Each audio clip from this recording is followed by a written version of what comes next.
السلام عليكم ورحمة الله وبركاته.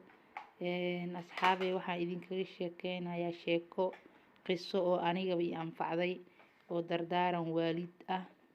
Qisada marka aabba wuxuu la dardaarmaa wiilkiisa, wuxuu yidhi aabbo afar ayaan kaala dardaarmayaa. Aabbo haddii adigoo habeen kuu soo galay waddo socotid, ha seexanin waddada, meelaad seexatid iyo cid aad la seexatid habeenkaas oo ku martigelisaraaso. Wuxuu kaloo yidhi aabbo haddii aad laba qof intay ku imaadaan noo kala garqaad ku dhahaano si cadaalad ugu kala garqaad. Wuxuu yidhi aabbow haddii ammaano lagugu ammaanaysto aamin noqo oo ammaanada islaameed iska ilaali. Wuxuu kaloo yidhi aabbow haddii aad aragta meel lagu wacdinaayo, meeshaas lagu wacdinaayo fariiso 10 daqiiqaba Allah ka dhigay dhageyso. Aabbihii wuu dhintay, wiilkii markaa wuu soo baxay, safara soo galay, habeenay ku noqotay waddo cidlo ah, cidoo u tagay, cidii wuxuu ku yidhi ciday martigeliye caawo meel dheeraan ka imaado, safaraan ahay, meelaan seexdana ma haysto. Cidii waxay ku dhaheen anaga meelaan ku geyna ma naqaano, boqorkaasaa loo tagaaye bax boqorkaas u taga ku seexiye. Boqorkii oo soo aaday marka boqorka dadka oo meeshiisa boqorka dadka oo martigeliye dhan way dhintaan.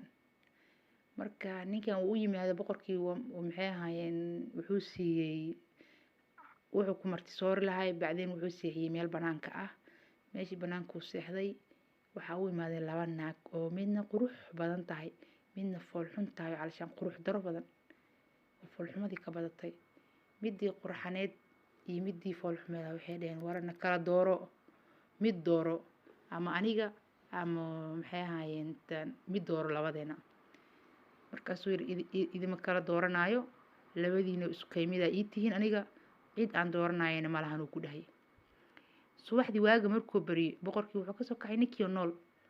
Subxaanallah, wuxuu yidhi warkaale adi ma dhimanine, dadka meeshan seexda dhan way dhiman jireene. Maya waa noolahay oo laba naag ma ku imaanine, haa way ii yimaadeen. Maxaa ku tiri waa u kala garqaaday wayna iga tageen. Boqorkii wuxuu yidhi ninka nin fiican waaye, safar uu aadi rabay, ninoo safara aadayaa, hantidan iyo gurigan iyo naagtan iyo ammaanadan aan kugu ogaado waa soo laabanayaa. Haye wixii ku ammaanaystay ninka boqorkii wuu baxay. Boqorka naagtiisii wiilkii soo damacday.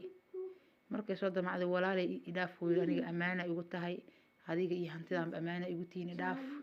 Adiga wuu diiday wiilkii, boqorkii yaa soo laabtay. Boqorkii markuu soo laabtay waxaa waaye naagtii waxay ku tiri ninkan wuu damcay, nin xun waaye, ninkan ugu tagtay aamin ma ahan. Boqorkii wuu xanaaqay, 4 nin oo xoog badan oo u wacay. Wuxuu yidhi god qoda qafa idin soo diraya, qafka ugu horeeya in imaado ku rida. Haye nimankii godkii qodeen. Boqorkii waxaa u imaaday ninkii wiilkii u wacay, wiilkii u yimaaday. Wuxuu ku yidhi orod meel hebel tag. Hayo yidhi wuu soo aaday. wiilkii markuu meel dhex marayo wuxuu arkay sheekh wacdinayo. Sheekhii wacdinayo ag fariista marka dardaarankii aabiisa ka mid ahay. Wuu fariistay naagtii oo isdhehayso tolow wiilkii ku diidiyey inuu isku kala dhiibee maxay ahaayeen saacadan waa la cinqaabay, sida loo cinqaabayo soo fiirso. Ay soo baxday, ay soo daba gashay. Wiilkii meel dhuxul iska fariistay, ayada kaligeeda gudubtay, nimankii u tagtay, nimankii dafay siiyeen, godkii ku rideen. Ayagoo nimankii naagtii godka ku riday oo carradii godkii ku guraayaan waxa uu imaaday wiilkii yaray. Dhinacuu carradii ka qoda asagane, dhinacuu uu guray, badeelihiisuu qaatay wuu ku guray. Marka dambe boqorkii haddana soo baxay. Wuxuu is yiri ninka naagtaada damcay sida loo ciqaabayo ama loo cadaabayo soo arag. Wuu ka soo daba baxay. Boqorkii wuxuu u yimaaday subxaanallah, wiilkii oo dhinac carradii ka guraayo, godkii qafkii lagu riday uu la yaabo boqorka. Nimankii wareystay war godkii yaa lagu riday, adima lagu dhino qofka ku yimaado ku rid, xaaskaageen ku ridnay. Wiilkii marka wareystay wuxuu ku yiri wiiliyo maxaa sababay? Markaas wuxuu yiri ani aabbahay 4 igala dardaarmay. Tan koowaad waxay ahayd hadda safar tahay oo habeenku ugu soo galo meel cidla seexanin, meel cidlana ma seexanin, waa tan adigu oo ku weydiistay.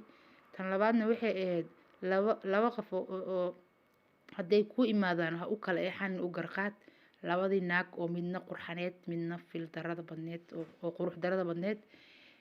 Tan saddexaadna waxay ahayd aamino boqorkii wuxuu ku amaaneystay hantidiisii noloshiisii sideedii amaanadii uga soo baxay.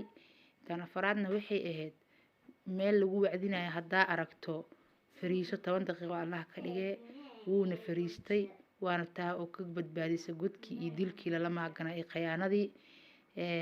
Please maalin kasta waa soo gelinaa qiso adiga isbuuci hal mar qiso soo gelinaa qisas wal ibra haddaa ka heshay kanaalka subscribe igu sameey luug iyo saar